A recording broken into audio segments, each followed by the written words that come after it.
Bonjour à tous. Aujourd'hui, Camille Boily, Marie-Félix Dugas et moi-même, Élise Fortier, allons vous présenter la loi sur les comptables professionnels agréés.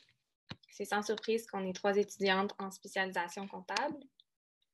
La loi sur les CPA leur donne plusieurs lignes directrices. Elle dit qu'ils font partie d'un ordre professionnel, soit l'ordre professionnel des comptables professionnels agréés du Québec ou l'ordre des comptables professionnels agréés du Québec. C'est aussi régi sous le Code des professions. Puis, un autre des articles dit que les CPA ont un conseil d'administration. Alors, l'ordre est administré par un conseil d'administration formé de la manière prévue au Code des professions. C'est l'article 3 de la loi. Nous, on va se concentrer principalement sur 2 articles, soit l'article 5 et l'article 13.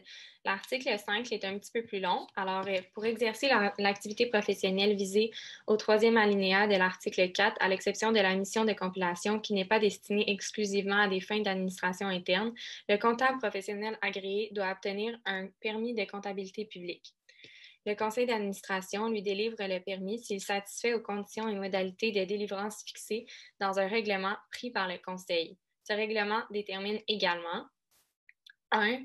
Les autorisations légales d'exercer la comptabilité publique hors du Québec qui donnent ouverture au permis ainsi que les conditions et modalités de délivrance de ce permis applicables aux titulaires de ces autorisations légales. 2. Les conditions et modalités de délivrance du permis pour donner effet à une entente conclue par l'Ordre en vertu d'une entente de reconnaissance mutuelle des compétences professionnelles conclue entre le gouvernement et un autre gouvernement et doit prévoir une révision de la décision par des personnes différentes de celles qui l'ont rendue, refusant de reconnaître qu'une de ces conditions, autre que les compétences professionnelles, est remplie. Ensuite, le premier alinéa ne s'applique pas si l'activité professionnelle qui est visée est exercée par 1. Une personne en conformité avec les dispositions d'un règlement pris en application du paragraphe H de l'article 94 du Code des professions et 2. Un comptable ou un vérificateur à l'emploi du gouvernement dans l'exercice de ses fonctions. Ensuite, l'article 13, qui est un petit peu plus bref, va comme suit. Nul ne peut de quelque façon utiliser le titre de comptable agréé, de comptable général accrédité, de comptable en management accrédité ou d'expert comptable ou un titre ou une abréviation pouvant laisser croire qu'il l'est ou s'attribuer des initiales pouvant laisser croire qu'il l'est. Pour la jurisprudence illustrée, nous avons choisi le procès de M. Papillon. Le 22 janvier 2015, l'Ordre des comptables professionnels agréés poursuit M. Papillon pour 4 chefs d'accusation, dont l'utilisation du titre d'expert comptable dans des courriels échangés ainsi que sur son site Internet à plusieurs reprises. Il a également accusé d'avoir laissé croire qu'il faisait partie de l'Ordre des CPA et qu'il était autorisé à exercer une activité réservée aux membres de l'Ordre des CPA. Ces chefs d'accusation contreviennent à l'article 13 de la loi sur les comptables professionnels agréés qu'Élise vient tout juste de nous expliquer, ainsi qu'enfreindre à l'article 188 du Code des professions. Donc, le procès a eu lieu à la Cour supérieure dans la chambre criminelle. M. Papillon fut retrouvé coupable pour les 4 infractions dont il faisait preuve. Suite à la décision de la juge, M. Papillon a fait une demande d'appel à la Cour supérieure en faisant 4 points d'appel. Par contre, l'Ordre des CPA a tout de suite envoyé une requête en rejet d'appel et cette dernière a été acceptée par le juge, caractérisant la demande de M. Papillon manifestement mal fondée et frivole.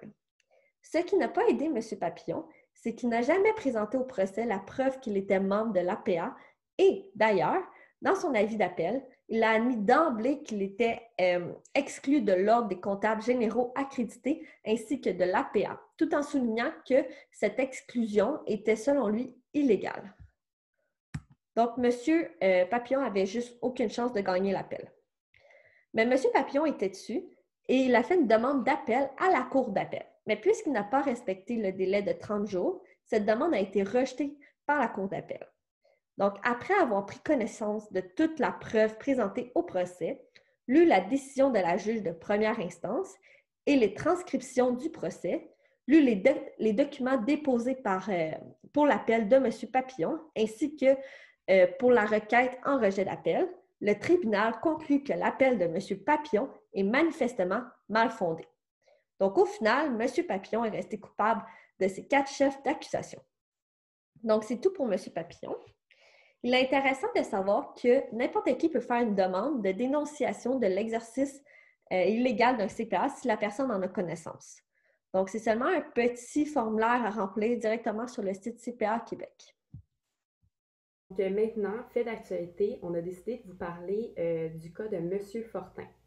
Dans le fond, M. Fortin a fait face à 7 chefs d'infraction, soit 4 pour avoir exercé la comptabilité publique sans permis, qui avait été suspendu le 9 février 2017, puisqu'il n'avait pas complété les heures de formation continue obligatoire. 2 pour des fausses déclarations faites dans différents formulaires et 1 pour avoir entravé le travail de l'inspection professionnelle. Il a également fait 2 déclarations erronées dans le formulaire de l'OCPAQ et finalement, il a entravé le travail de l'inspection professionnelle le 23 juillet 2018 en omettant de déclarer 3 missions d'audit qu'il a émises et signées entre le 4 juillet 2017 et le 11 juillet 2018. Évidemment, Raymond Fortin a été reconnu pour l'ensemble des faits qui lui ont été reprochés devant le Conseil de la discipline. Donc ça, cet article-là, c'est directement en lien avec l'article 5 que Élise nous a parlé précédemment. Donc, aussi, dans le fond, on a trouvé qu'il c'était possible de signaler la conduite d'un CPA. Donc, on peut signaler la conduite d'un CPA lorsqu'il a manqué à ses obligations déontologiques ou s'il a commis une infraction à la législation ou à la réglementation professionnelle qu'il est tenu de respecter. Donc, merci de nous avoir écoutés.